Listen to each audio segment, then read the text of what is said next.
eliminated the evidence against them. Coltrane had chosen the most isolated spot, his compass and terrain map preventing him from getting lost as he made his way, burdened by 2 knapsacks, across streams and ridges toward this slope.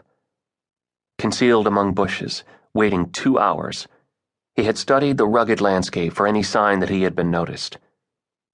Only after dark had he constructed his primitive shelter and crawled into it, exhausted, craving sleep but knowing that food had to come first.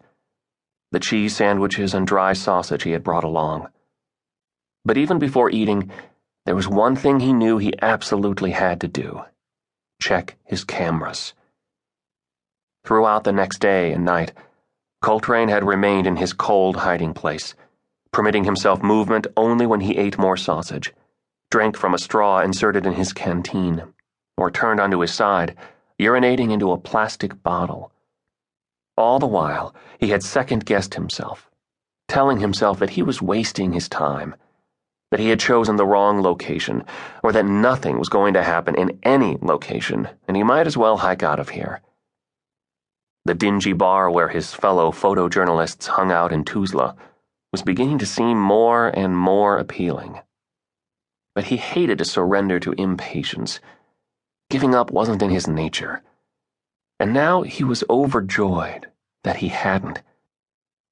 Not only was he getting prime photos of what the UN inspection team had suspected was happening at various sites, but he was also documenting the participation of the man they most wanted to nail. Dragan Ilkevich. A perfect name for a monster. The son of a bitch leaned his rifle against the front of a truck and braced his hands on his powerful-looking hips, watching with satisfaction as the bulldozer went to work, plowing earth. The backhoe moved into position behind it. Heart pounding against the rubber sheet, Coltrane kept rapidly taking pictures, glad that he had brought 4 cameras, each with a different lens and film speed, some with black and white film, some with color, so that he wouldn't have to waste time changing film. Below him, a man with a rifle shouted, pointing fiercely at what the bulldozer had exposed. The beefy-faced man hurried over, yelling commands at the backhoe's driver. For a frustrating moment, the commotion hid what agitated them, but the group quickly parted, some of them rushing to help unload a large piece of equipment from a truck. And Coltrane reacted with horror, the small image in his viewfinder intensified by the magnification of his zoom lens. He was staring at corpses, a soul-searing, countless jumble of them.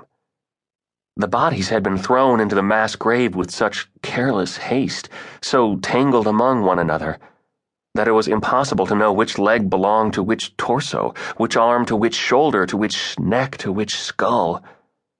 The confusion became more manifest as the weight of the bulldozer crushed spines and rib cages. Clothes had disintegrated, flesh had rotted, creating a common putrescent black mush from which gray bones protruded, and lipless mouths gaped in silent, eternal anguish. During the war, this region in eastern Bosnia was supposed to have been a UN-controlled safe haven for Muslims. From hundreds of miles around, as many as 15,000 Muslims had hurried here, seeking protection. The target had been too tempting for the Serbs, who surrounded the area and bombarded it, forcing the UN troops to surrender. Surprisingly, the Serbs had let the Muslim children go. But they raped the women, to breed the Muslims out of existence by forcing Muslim women to bear Serbian children. And as for the men, Coltrane's mouth filled with bile as he worked the cameras, taking more and more photographs of what remained after the Serbs had loaded the Muslim men into trucks and driven them to isolated valleys like this one, where they dug pits with bulldozers and backhoes, lined the Muslim men up on the edge of the pits, and shot them. Some of the pits, like the one Coltrane photographed, held as many as 400 corpses, he had been told. It took a lot of hate and determination to get the job done, but the Serbs had been up to